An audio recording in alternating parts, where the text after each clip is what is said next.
You don't need a perfect system, but you do need a simple system that's repeatable and that works for the life you actually live on a messy Tuesday versus a perfect motivational Monday.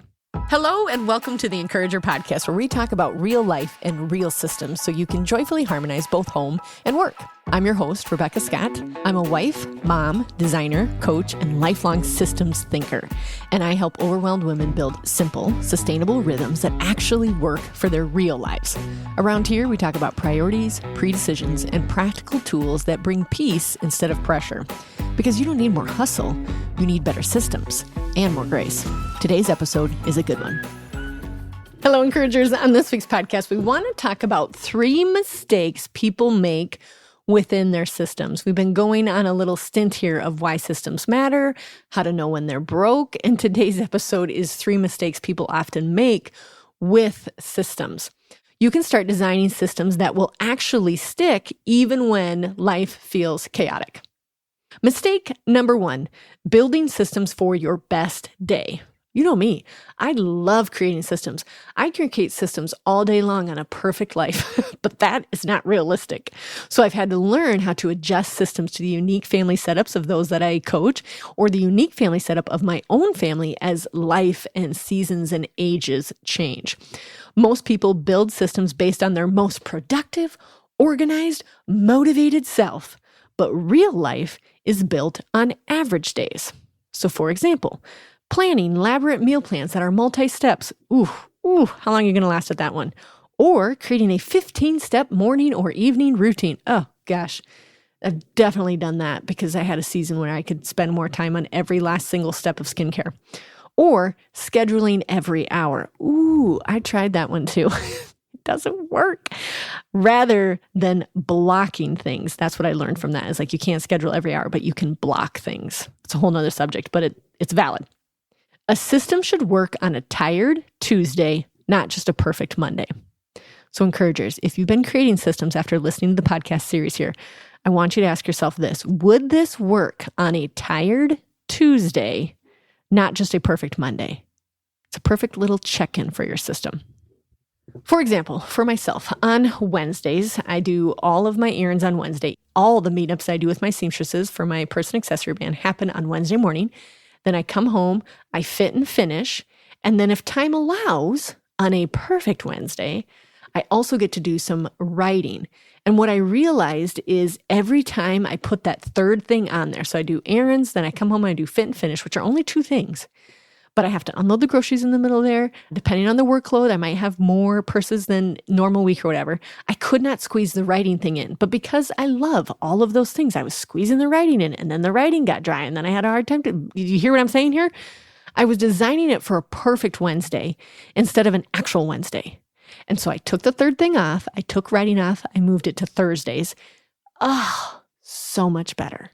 So much less stress and so much more realistic, so that if I do get extra time on the Wednesdays, I actually don't write. I do more studio focused things because I'm already in that zone of thought. I've already just handled the purses.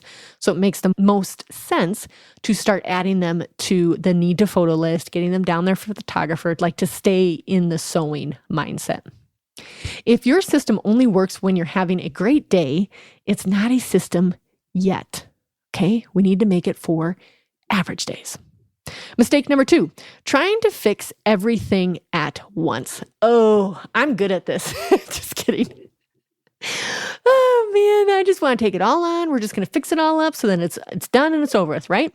When life feels chaotic, the instinct is to fix all the systems at once. And I continually have to remind myself and those that I coach, no. We're just going to fix a few at a time, not everything. Because the chances are when I start coaching, some of them saying, I'm bad at all the systems, like all of them are broken. I go, okay, that may be true. But we're only going to pick a few that are the most broke right now to work on those before we tackle each one of them. Maybe your food is broke. Maybe it's laundry. Maybe it's also work. It's also schedules. It's also cleaning. And it's also family logistics. It's all broke. But changing everything at once, which you could make a real good college try at, will lead to burnout and system avoidance because you're like, it's just too much and there's too many variables. You can't measure the success you might actually be having because you created the systems because there's too many running. Hey, encouragers, hope you're enjoying this episode. We'll be right back after this short break. This episode of The Encourager is brought to you by Rebecca Scott Designs, where we create thoughtfully designed purses and accessories that support your real life, not just your outfit. Every bag is designed with intention, handcrafted right here in South Dakota, and built around the belief that beauty and function should work together. From custom fabrics and linings to leathers, zippers, and really cool features, you get to design a piece that truly fits your life. Visit designyourownbag.com to create your own custom bag and use code ENCOURAGER for $10 off your purchase. Systems are built one pressure point at a time. This is a very encourager phrase of mine is systems are built one pressure point at a time. I will always ask during the coaching calls and on the podcast and on my social media, anywhere I say, which system is most broke right now? That is my way of helping you prioritize just one system at a time.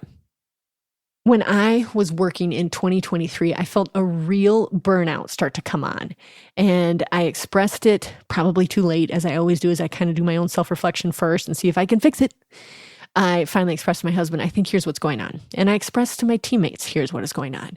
And then we created a system for me to have more time in my me system, which is how to get a full cup so that I could reduce some of this burned out feeling. So that meant on Friday afternoons, my team would still be working, but we wouldn't be chatting. I could just be in the studio creating by myself in my happy place. That helped. With my husband, it was like, okay, I need you to actually give me permission not to work out 6 days a week or 5 days a week, but to reduce it to 3, because I was actually recycling the same bad toxins. Like just isolating the me system right now is really broke and I need some help. We helped my me system in that year. And then it also leaked into my work system. So I was able to communicate to my staff, I need some help. So it helped 2 systems at once when I could identify and isolate just one system at a time. Mistake number 3, not adjusting the system for the season. A system that worked last year may not work this year.